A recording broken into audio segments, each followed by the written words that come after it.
بسم اللہ الرحمن الرحیم۔ السلام علیکم ورحمۃ اللہ وبرکاتہ۔ پچھلی ویڈیو میں نے آپ کو یہ بتایا تھا کہ جس وقت امام مہدی کی بیعت ہو رہی ہوگی یعنی مکہ میں، تو کیا اس وقت آسمان سے کوئی منادی آواز دے گا کہ یہ مہدی ہے اور تم ان کی پیروی کرو، تم ان کی اتباع کرو۔ اس کے اوپر میں نے کافی تفصیل سے بات کی تھی، اور پھر میں نے آپ کو یہ بات بھی بتائی تھی کہ کچھ روایات ہے، کچھ آثار ہے جن سے ان باتوں کی تائید ہوتی ہے کہ اسی طرح آسمان سے کوئی منادی آواز دے گا۔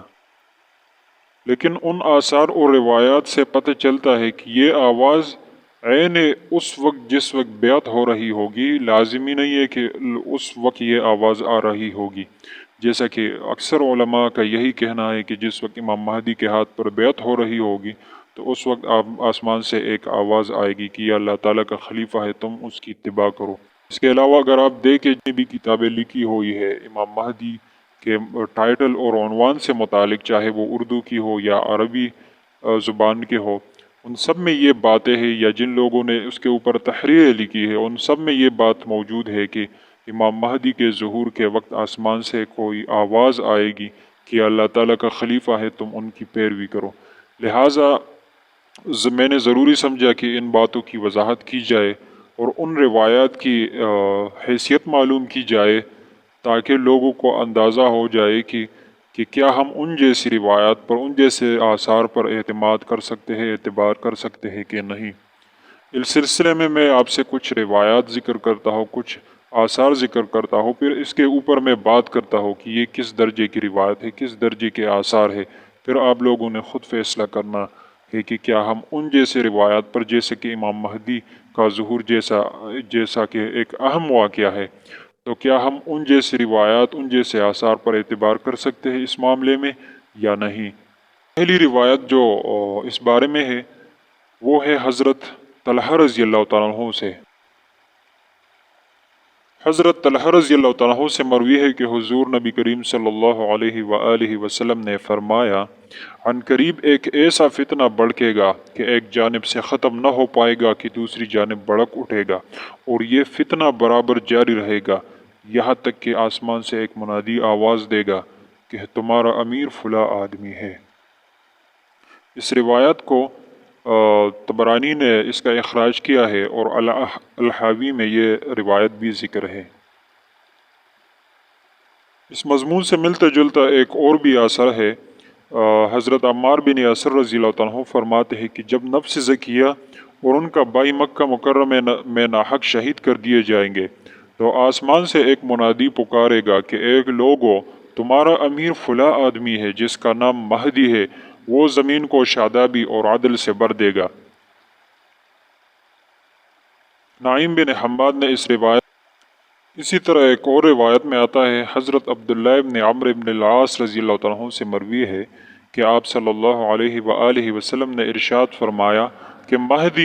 حضرت مہدی علیہ الرضوان اس حال میں ظاہر ہوں گے کہ ان کے سر پر ایک فرشتہ ہوگا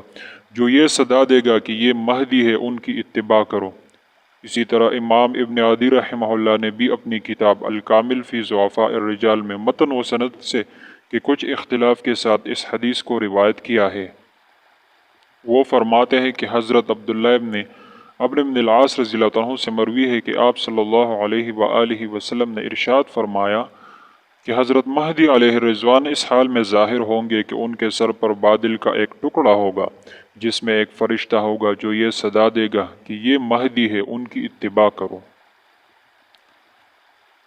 جو روایتیں ابھی میں نے آپ کے سامنے ذکر کی ہے ان کی حیثیت معلوم کرتے ہیں کہ یہ کس درجے کی روایت ہے، اور جو پچھلی روایت میں میں نے ذکر کیا اس کے بارے میں بھی میں بات کروں گا۔ یہ دونوں روایات جو ابھی میں نے ذکر کی ہے آپ کے سامنے، ان کا مدار عبد الوہاب بن ضحاک بن ابان السلمی عرضی پر ہے۔ اگر ہم دیکھیں تو ائمہ جرح و تعدیل نے ان پر بہت سخت کلام کیا ہے۔ چنانچہ حافظ ابن حجر عسقلانی رحمۃ اللہ علیہ فرماتے ہیں کہ امام بخاری رحمۃ اللہ علیہ فرماتے ہیں کہ عبد الوہاب بن ضحاک جو ان دونوں روایتوں کے راویوں میں شامل ہے، امام بخاری رحمۃ اللہ علیہ اس کے بارے میں، اس راوی کے بارے میں فرماتے ہیں کہ وہ اپنے پاس انوکھی یعنی جھوٹے روایتیں رکھتا ہے۔ امام ابو داؤد رحمہ اللہ فرماتے ہیں کہ میں نے خود دیکھا ہے کہ وہ حدیثیں گڑتا ہے۔ امام نسائی رحمۃ اللہ علیہ فرماتے ہیں کہ وہ ثقہ نہیں ہے، نیز متروک بھی ہے۔ جب وہ ثقہ نہیں ہے تو اس کا مطلب یہ ہے کہ ضعیف ہے، کمزور راوی ہے، لہٰذا اس کی روایت کو اعتبار نہیں دیا جائے گا۔ اوکیلی رحمہ اللہ، دارقطنی رحمہ اللہ اور بیہقی رحمۃ اللہ علیہ یہ سب فرماتے ہیں کہ وہ متروک ہے۔ صالح بن محمد حافظ فرماتے ہیں کہ وہ منکر الحدیث ہے اور اس کی اکثر احادیث جھوٹی ہے۔ تقریباً یہی ریمارک میزان الاعتدال پر بھی ہے۔ نیز اس مضمون کی کئی روایتیں الفتن میں نعیم بن حماد رحمہ اللہ نے نقل کی ہے، لیکن وہ آثار صحابہ و تابعین ہے۔ جیسا کہ میں نے آپ سے پہلی روایت میں ذکر کیا کہ وہ ایک اثر ہے، یعنی صحابی کا قول ہے، کوئی مرفوع روایت نہیں ہے، صرف ایک ہی روایت مرفوع آئی ہے۔ یعنی جتنی بھی روایت آئی ہے اس سلسلے میں کہ آسمان سے ایک آواز آئے گی، وہ سب کے سب یا تو صحابی کا قول ہے یا کسی تابعی کا قول ہے، اور ان میں سے صرف ایک روایت مرفوع آئی ہے، اور تمام روایتوں پر فنی اعتبار سے کلام کیا گیا ہے۔ لہٰذا جتنی بھی روایتیں آئی ہے، چاہے وہ صحابہ کرام رضی اللہ عنہ کا ہے یا کوئی مرفوع احادیث جو یہ ایک مرفوع حدیث آئی ہے، ان تمام پر فنی اعتبار سے کلام کیا گیا ہے۔ یعنی راویوں کے اعتبار سے اگر دیکھا جائے تو سب کے سب راوی یا تو کچھ آثار و روایت ایسی ہے کہ منقطع ہے، کوئی ضعیف ہے، کوئی کیا ہے، مطلب ہر قسم کی کمزوریاں ان میں پائی جاتی ہے جو فنی اعتبار سے اگر ہم دیکھیں تو ان میں یہ باتیں پائی جاتی ہے کہ کوئی منقطع ہے، کوئی کمزور ہے، کوئی ضعیف ہے۔ اور اسی طرح اس مضمون سے ملتے جلتے روایت کنز العمال اور مصنف ابن ابی شیبہ میں بھی آئی ہے۔ تو خلاصہ کلام یہ ہوا کہ سند کے اعتبار سے یہ روایت کسی صورت میں ظہور مہدی جیسے اہم واقعہ کی اہم ترین علامت کے لیے مستدل نہیں بن سکتی۔ جیسا کہ میں نے آپ سے پہلے کہا کہ یہ لوگوں کی زبان زد خاص و عام ہے، اس پر کتابیں لکھی گئی ہے، ہر کتاب میں یہی بات موجود ہے۔ اس کے علاوہ لوگوں میں بھی یہی مشہور ہے کہ امام مہدی کے ظاہر ہوتے ہی اس کے اوپر کوئی بادل کا سا ٹکڑا ہوگا جس میں سے ایک منادی آواز دے گا، یا یہ ہوگا کہ مکہ کے دوران کوئی منادی آواز دے گا کہ یہ مہدی ہے، اس کی اتباع کرو۔ تو اگر دیکھا جائے جتنی بھی روایت آئی ہے، جتنے بھی آثار ہیں، سب کے سب میں کلام ہے۔ لہٰذا مہدی جیسا اہم واقعہ جس کو جو قطعیات سے ثابت ہوتا ہے، لہٰذا